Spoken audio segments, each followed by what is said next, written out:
Hey guys, welcome to Saints TV.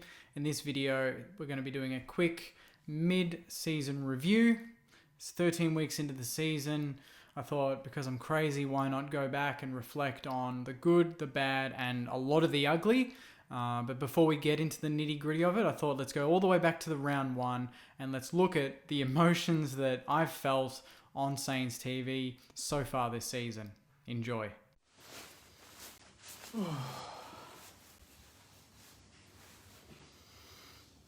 Finally got back to the hotel, guys. Sorry for the delay, but hopefully everyone is still buzzing. Not the game I was expecting coming into this, to be honest. Yeah, what really can we say about that? The whole review should just be me smiling for like 30 minutes.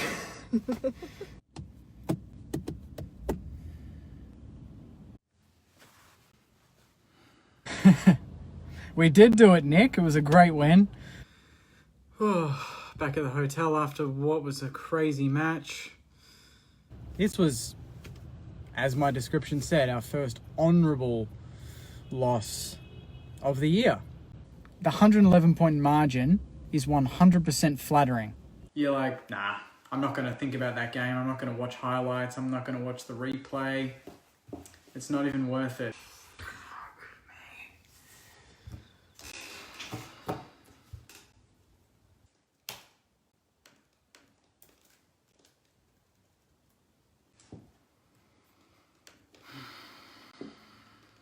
Okay, well, that was probably, that just reminds everyone of how poorly we've gone this season, so did my job there. But what it did show was there were some highlights, there were some good wins, but for the majority of it, we've just been very inconsistent. We've been the most inconsistent team this year so far. We've been probably the biggest disappointment out of all AFL clubs, and you look at North Melbourne, who are bottom of the ladder, Collingwood, who, Nathan Buckley has either been sacked or he's stepped down. There's been a lot of other clubs that have had problems, but none bigger than ours, mainly because of our performance last year. And, a lot of the discussion this year has been around, did we blossom in the hub, and was that a factor? Was it a one-off year? Did we just, was it just a high because of the new coach and the influx of new players that we got? The Butlers, the Brad Hills, Zach Jones, Dougal Howards, Paddy Ryers, these sort of guys that just naturally got everyone excited to play football again. And was that just a bit of luck? So there's a lot of unanswered questions there. I just watched the Q&A with Rath, Lethlean and Rats. And there were some hard questions asked there, so good on you, Sanders, for asking some of these hard questions. A lot of people asking about the effort and fitness levels, and that's another thing that the first 13 weeks has shown, is that, are we a fit team? Are we running hard enough? The coaches, as they say, they believe that, the data proves that we're fit. It's just effort, and it's repeat effort, and the mentality of players, to push themselves, to continue to go that extra step, that extra sprint, that extra tackle. And that's something that they're trying to work on in this bye period. And that's why I thought it was a good opportunity to do a video and talk about the season so far. When I think about the season, I just think about the injuries. And I'm not using injuries as an excuse, but you look at the players that we're missing, and some commentator, I can't remember who it was, I think it might have been Jason Dunstall, last night on Fox Footy basically just said, other teams have injuries and they've coped with them, and St Kilda haven't, so that shouldn't be an excuse. But I would argue that no other team has had, the type of player be injured. Starting 18 players, top 10 players. Zach Jones, who he's played a couple of games this year, was best on ground in those games. Rowan Marshall, who's arguably our most important player this year, he creates so much belief on field. He can go forward. He's a great ruckman. He's good all around the ground. He's always got a smile. He brings that positivity that we've lacked so much this year. And he's been out in our worst losses, and he's been involved in our best wins. So, there's no coincidence there. It all started with Ben Patton breaking his leg, bad tackle from Ruffy, and that's kind of been our season. Is even our coaches are tackling our players and injuring them. But that's, I'm not blaming Ruffy for that. That just summarises the bad luck that we've experienced this year. Then you lose Dan Hanbury for the year basically again. Carlisle, Geary's been out. Gresham goes down, and you're missing both explosive midfield players in Jones and Gresh, and the depth has just not worked. Frawley, McKernan, Paul Hunter, they try their best, but that's really the extent of it. That's all they can do.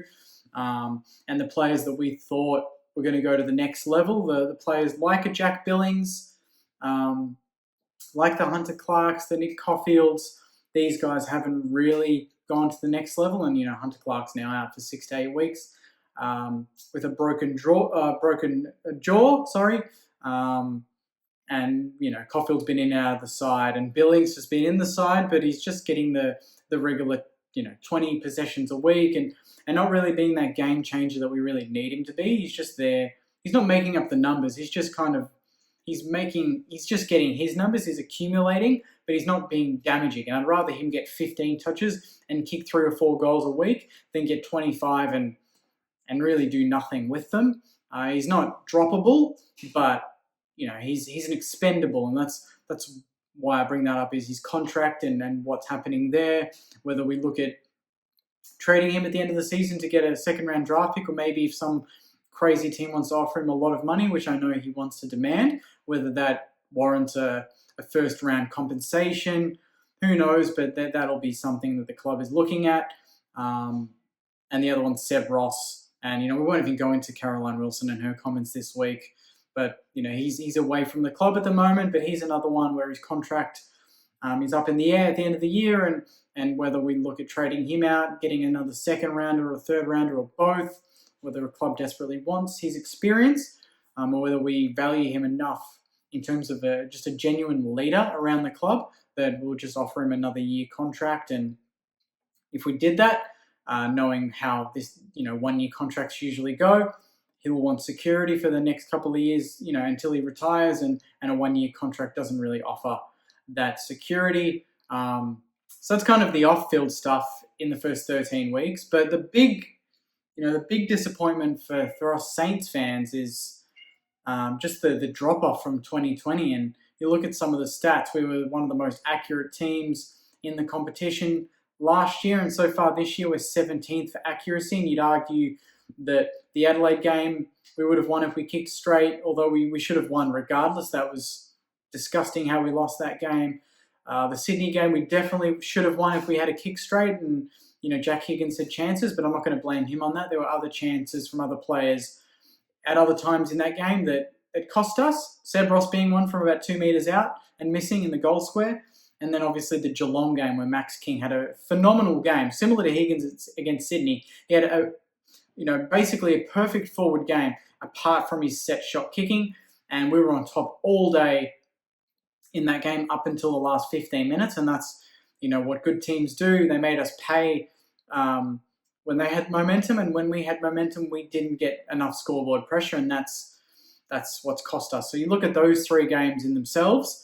We could be, I could be doing this mid-season review and talking about us being in the top 8 and being 8-5 and being excited to face Richmond in a fortnight's time on Friday night at the G. But we're now 5-8. Ratton hasn't said the season's done, and he just said that in his Q&A that he hasn't said the season's done, but it's going to be a long way back. And right now, there's not really much point in me talking about how we can make finals, because there's so much more going on around the club that needs to be fixed for us to even challenge or deserve a spot in the 8, to be honest. There's teams like Essendon, even Adelaide and Fremantle that have had some good wins and haven't been blown out of the water as much as we have. So to give you a summary of the fixture in the first 13 weeks, I've written down some notes. So professional of me. We've got a 5-8 record. We have the second worst percentage in the competition, just ahead of North Melbourne at the moment. It's 78%, I think it was. Although midway through the game against Adelaide, it got as high as 93%, I think, with the scoreboard being like 36-1, which was how far we were up, about 36 points a couple of times in that game. We've had 4 losses over 50 points. We obviously lost to Essendon by 75. We lost to Richmond by 86, Port by 54, and then the Bulldogs by 111. But the one thing that caught my eye is out of the 8 losses we've had so far in 13 weeks, 6 of those losses have been against teams that we beat last year. So you look at the ladder and you look at the results and you think, okay, St Kilda are behind the 8 ball based on their form from 2020, but it adds to it more so when you look at we've beaten 6 teams last year, and with the fixture being as difficult as it was this year, we had beaten 6 of those 8 teams that have beaten us this year. The 2 teams that have beaten us, that did beat us last year, were Geelong and Melbourne. Fair enough. Melbourne are at top of the ladder. Geelong are flying at the moment as well. You know, there's a lot going right for those clubs. But the other 6 games were 6 games that we would go into those games with confidence knowing the last time we played that team, we beat them. Apart from Richmond, we beat them in the season. They beat us in the final. But the rest of them, we had beaten. Port comprehensively. Essendon comprehensively. Bulldogs in the season comprehensively, and the final. Richmond in the season comprehensively. Adelaide comprehensively in the season. So that's the scale of drop-off, is that it's off the face of the earth. It's off a cliff we've dropped off. And it all comes down to pressure. It all comes down to execution. It comes down to attitude. The way we're going inside 50, we've gone back to bombing and not being smart with the football. Injuries do hurt. You would argue that Rowan Marshall and Paddy Ryder are our 2 most important players when they're playing together. And when they've played together this year, I think it's only been once. It was the Hawthorn game, and from start to finish, we absolutely dominated Hawthorn. But outside of that, we haven't had anywhere near the starting 22 that would be our best, or close to our best 22 of the year.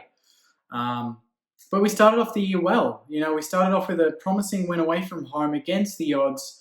And some people think maybe, looking back on that, it papered over the cracks and GWS aren't going that well themselves. So at the time, it looked like a great win.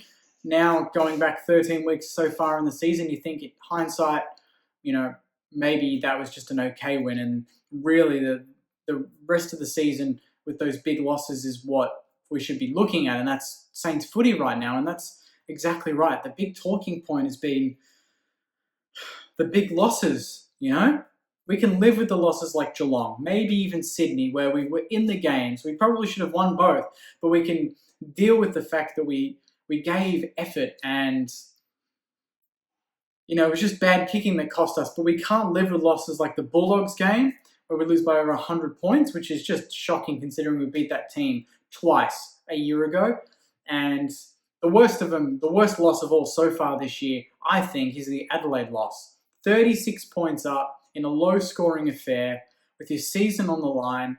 And the last quarter in particular, we go into defense mode. And that's probably been a key trait of our season, is when the heat's on, we struggle. And Adelaide put on the heat, and we turned into a defensively minded team, and we forgot how to take risks. We forgot how to take the game on, and that invited pressure on ourselves. We did that against Essendon. We did that against Port. We've done that multiple times, and it was for for everyone to see in the 4th quarter against the Crows.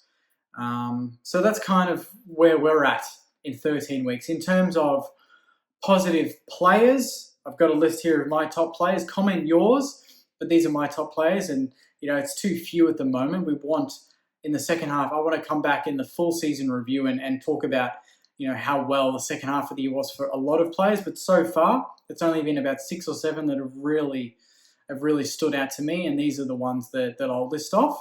And correct me if I'm wrong, but these are the ones that stood out to me. So number 1, obviously, Jack Steele taking on the captaincy with Jaron Geary, co-captains there, but he's really been the captain without, with Gears being injured. The next one, Dougal Howard, although he's kicking out a goal after behinds needs to stop, his leadership skills in the back line have been phenomenal, and he's really been the standing pillar in the back line when we've suffered games where the team is just getting multiple inside 50s, and he's had huge numbers. He's number 1 across the board for a lot of stats in terms of defense across the competition. The notable one being spoils, pressure acts, he's just right up there. And that shows how switched on he is, but it also shows the lack of midfield pressure we're putting on, and that's the support that he's lacking. And what that does is it just invites pressure from the opposition mids, and that's why we're coughing up so many scoring shots and so many inside 50s. And you look at the Adelaide last quarter, and that's exactly what Dougal Howard's had to deal with for the majority of this season so far. So for us to be any chance of finals and for us to actually just not be embarrassing in the next 10 weeks of the season, we need to improve on our midfield defence, but we need to take the game on more. There's no point going into games just worried about losing. We need to give the other team reasons to worry, and that is take the game on, risk losing at the hope of winning. And on the weekend, we really just put up the white flag and lost on our own efforts, but we'd rather lose. We'd rather die trying. And that's what we haven't done much this year. But Dougal Howard, my second best player. The next one is Jack Sinclair. I think he's been phenomenal. He's gone to half back and he's had some down games, but for the majority of the year, I think he's been one of those players that really wants to generate run, and he's got enthusiasm, and he just never stops. And you want more Jack Sinclairs in your team. Brad Hill's shown that he's had games where he can get off the leash and get a lot of the ball, but Jack Sinclair's been able to do it even when we're losing and we're struggling to get the ball. Brad Hill not so much, so that's why I put Jack Sinclair in the top players and not Brad Hill. Sinks is just, despite how the game's going, he doesn't let that affect his game, whereas Brad Hill's very much, when we're on top, he's on top, but if we're struggling, he's struggling. The next one is Jones. I thought Jones, although he's been injured for a lot of the year, particularly that Hawthorn game and that West Coast second half, he was the main driver of those wins. And you think that if he's playing against Geelong, he's playing against Sydney and even Adelaide on the weekend, that enthusiasm, that explosiveness out of the contest that we've lacked since we've lost him and Gresham, you'd think that maybe we win a lot of those games, 2 out of those 3, maybe all 3 with Zach Jones, especially him and Marshall combined, and you lose both of them and you're behind the 8 ball. But what that does to our midfield, and you look at it now in the first 13 weeks, Dunstan's come in, Ryan Burns has come in, Vitala's come in. On top of that, you've got Seb Ross, Crouch, and Steele, and that's a very one-dimensional, slow midfield. It's a good midfield in terms of getting the ball and being contested, but it's a poor midfield in terms of getting and then going and exploding out of the middle and creating quick scoring chances going inside 50. So that's why Gresh and Jones are so important. They're not the best kicks. Everyone says, well, they can't kick, but that's irrelevant when they're getting the ball inside 50 quick, because you're 6 on 6 at that point. You don't have enough time for the opposition players to get back, and that just isolates our forwards and gives us an easy chance at scoring chances. But you lose both of them, you don't go inside 50 quick enough, and you don't have the explosiveness out of the contest. That hurts big time. The next one I would say is Higgins. I think he's kicked our most goals, or close to the most goals so far this year as a Saint. You just got to go by that Sydney game to show the heart that this bloke has. He missed his shots, but God, he played a massive game. He throws himself at every chance he gets when the ball comes at him. He's a great contested mark for a small. He's generally a great set shot apart from the last couple of weeks, and you know that he's going to give it his all anytime the ball's around him. He's not the sort of player that picks and chooses when he wants to play his football. He's put the jumper on. He's a Saints fan. He loves playing for the Saints. He's going to bleed for the Saints, and he's desperate to be part of the next St Kilda premiership. So, Jack Higgins, keep it up, mate. Been impressed with your efforts so far this year. The next one is Crouch. I think his last month in particular he's averaged over 30 possessions a game. He's complemented Jack Steele perfectly. A lot of people had issues with us getting him, but we got him for nothing. He's on a small salary compared to the likes of Hannibal, who can't get on the park, and Brad Hill, who's been kind of up and down this year. But I think he's been a great fit for the club. You just hope that, you don't hope, but you just wish that he would have the players like Jones and Gresh to get the ball and then give it to them. But right now he's trying to play an inside-outside role because we're missing so many players in the middle of the ground. The next one's Wilkie. Just continuing on, he's played over 55 games straight since his debut. That's unreal. A credit to him. He's just Mr. Consistent, the accountant, as we call him, and he just does the job every week. He plays on some really good forwards. I think he played a bit on Tex Walker on the weekend with Dukes, and he did a great job there, and he plays on smalls, he plays on talls. He's just Mr. Consistent, like I said, and you know what you're going to get from Cal Wilkins so far in the first 13 weeks. He's just given it his all, and he's done the job every single week. So keep it up, Cal. And the last one is Tim Membrey. He's thrown he's thrown back a bit more this year in the first 13 weeks, and that's to curb the influence of the opposition. So much so that, he's won us games because of that, and he's gotten us close to winning games because of it. He did that in the Gold Coast game. I think he did that a bit in the GWS game. We won both those close games away from home. He did it in the Sydney game, and it almost got us over the line. And when he's forward, you know what you're going to get from Tim. He's a good set shot, although he's been a bit down this year, and that's just kind of reverberated throughout the whole team. So you can't really pin it on just him. But his marking's been elite. His endurance is elite. He gets around the ground. You'd think he could play a midfield role. He can go into the back line. He goes forward. He's our vice captain for a reason, and you know that Tim's just going to give it his all, and whether that gets us over the line or not, that's up to everyone else. But when Skunk runs out, he's gonna do his best, put his best foot forward for the team, and I think he's been great for the younger fellas. And you just wish that some of these other players like a Billings and Caulfield and Clarks, they can look at Skunk and go, well, that's the effort that it takes to be a good footballer and to be competitive every single week. And hopefully when he comes back from his wife giving birth to their first child, that he brings that sort of attitude for the rest of the year, because it's going to be massive, whether we make finals or not, to be competitive every week, to have players like Skunk there playing and competing. So those are my highlights. My lowlights there's a lot of them, but I'm just going to summarize them. Brad Hill was a low light, but I think his last couple of weeks have been good. I think that the commentary that he's and the club in general has received has been pretty harsh. I don't like that we've picked on, or the media's picked on certain players. Higgins last week, King during the commentary last week. This week was on Seb and Tim. Brad Hill earlier in the year, Dan Butler. And some people will argue that it's warranted, but that's just been our season. The media need a club to pick on, and Collingwood, Buckley is gone now, so Collingwood's kind of off the radar to pick on because Buckley's left. North Melbourne, they're expected to be at the bottom of the ladder. Adelaide are improving. Carlton, they've got a review underway, so they've put their hand forward.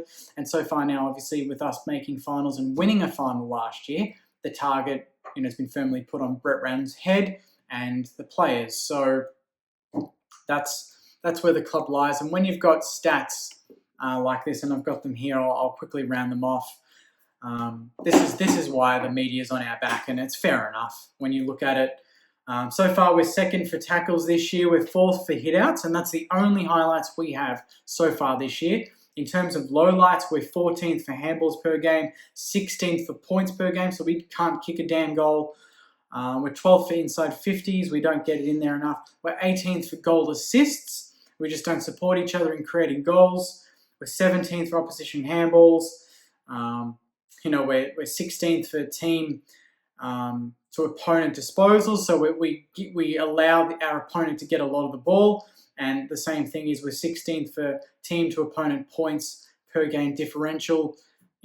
When we let teams on top, we let them dominate. We don't lose games in an honourable manner. Like if you look at the start of this video, the only honourable loss we've really had this year was the Geelong game. The rest of them were disappointing or blowouts or games we should have won, but we didn't because of bad kicking and inconsistent performances during the game. But out of the 13 weeks, the key learning is we kind of drank our own bathwater going into the year. We probably went into this year thinking it's just going to happen. And a lot of supporters probably did. I'll put my hand up right now and say I thought it was going to happen. I thought we were going to get better. I thought we were going to be a top 6 team again. Whether that was good enough to challenge for a premiership this year or not, who knows? But I thought we were going to be better than last year, and so far it's proven not. And recruitment's come under scrutiny. Whether the strategy of getting some more recycled players this year was the good call and not getting youngsters. whether we need to go to the draft this year and trade out some players that have been there and done that in Seb, Ross and Billings and get some collateral and then go to the draft and get some young players in. There's a lot of question marks on the club, and that's kind of where the club's at. And that's why I think they did the mid-season Q&A. And credit to them for asking the tough questions. They answered them, and they showed some transparency in terms of what the players are talking about behind the scenes and what the strategy is for the rest of the year. But this year, it looks like it's going to be a learning year, but it's only the halfway mark, and we've got this weekend and the rest of the next week to train and to get ready for a big game against Richmond.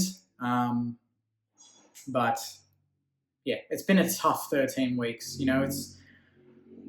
We've suffered 4 blowouts, 5 blowouts. We've had close losses that we really should have won, and games where we're never in them. So, if you want to be a football fan and you want to kind of feel the emotions of being a football fan and every emotion that goes with being a football fan, watch the first 13 weeks of the St Kilda season, and you'll know what it's like to deal with us, because it's hard. You get some important wins, you get some explosive wins like the West Coast win, and then you get some wins where you should have won against a good team like Geelong, and then you get some losses that you should have won against a bad team like Adelaide, and then some absolute blowouts that you didn't expect and that you did expect against Richmond, the Dogs, Port, Essendon. That was atrocious, and it just raises more question marks on the attitude. And this video is hard to do because it just reminds me of some of the bad performances this year, but hopefully it also allows us to reflect on where the improvement can come from, and I think we've got the list to improve, but so far it's kind of been above the shoulders. So I'm going to leave it there, guys. This is probably more of just a bit of a rant on the year so far, but that's kind of what St Kilda does to you. I'm excited to see the development of Highmore after his great improvement for the rest of the year. Allison, Max Heath, these sort of guys, Cooper Sharman, and see if they get an opportunity for the rest of the year. But we need to go into every game hoping that the boys turn it around, because it's funny how football works. The first 13 weeks, as this video has shown, it's summarized that it's been very tough, but the only way is up. And judging by, honestly, if you haven't watched the members Q&A, watch it, because that actually filled me with a bit more clarity and a bit more confidence in what the boys and the coaches are trying to do behind the scenes. Before that, I was very skeptical, and a lot of fingers have been pointed at the coaches, and myself, Joycey and Marshy on the podcast have very much been openly talking about we need to assess the coaches, we need to look at new coaches. Aaron Hamill as a defensive coach, for instance, doesn't really sit well with me because he wasn't a defender. He was a forward. Midfield coach, fitness coach, just looking at the whole coaching panel. Apart from Rats, I think Rats has some time, but to get the support around him, that's kind of what we talked about on the podcast during the week. But, if anything, the first 13 weeks has made us more resilient, and surely the next 10 weeks can't be as difficult as the first 13 weeks. So I appreciate you guys watching. Comment your thoughts. Those were just kind of my initial thoughts. I hadn't really scripted anything. This is kind of just when I think about the first 13 weeks, what I feel about the season so far. And just look at my reaction in the first 13 weeks at the start of this video, and you'll know exactly how I'm feeling so far. But the next 10 weeks, you want to see 6 to 7 wins. You want to see us compete against some of these top teams, because our fixture doesn't get any easier. It's hard enough already. We've got Richmond, we've got Collingwood, who are going to be better. Buckley's gone. They're going to have that natural improvement with Harvey at the helm. Then we've got Geelong at GMHBA Stadium later in the year. We still have to go and play Brisbane at the Gabba. We've got Port Adelaide again. I think we've got West Coast in Perth. So it doesn't get any easier, but that's good. We've got nowhere to hide, and that's what I want for our club. I want us to hit rock bottom if we have to, but doing it, playing good teams and learning off the best, because that's how you become the best. I don't want us to lose to Adelaides every week. I want us to play the Richmonds, the Bulldogs, the Brisbanes, the Geelongs, and learn from them, because they've been successful for a long time for those teams, and I want us to be successful not only for the rest of this year, but to develop just a foundation to be successful long term. So hopefully, with the next 10 weeks, we can do that. But as I said before, guys, I appreciate you guys watching this video. If you haven't already subscribed to the YouTube channel, I'd really appreciate it. The podcast is out, so you can hit that up as well and have a listen to myself, Joycey, and Marshy. I do my reviews on Facebook every week, so stay tuned on there for those. And obviously, we're on Instagram at Saints TV Official, so drop a follow there as well. We're nearing 17,000 there, so that's great. And if anything, that's been a bit of a highlight for this first 13 weeks, is just the engagement you guys have provided. Those channels and the growth of those channels, despite the poor performances, you guys rock up every week and support the channel. So really appreciate you guys tuning into the channel every week. So thanks, guys, for watching. Take care over the bye period. Hopefully we don't lose to the bye. I know the odds are pretty tight, but I think we'll get the chocolates there. But I'll be back next weekend to preview the massive game against Richmond at the MCG on the Friday night. So until then, guys, take care and go you mighty Sainers. Thanks, guys.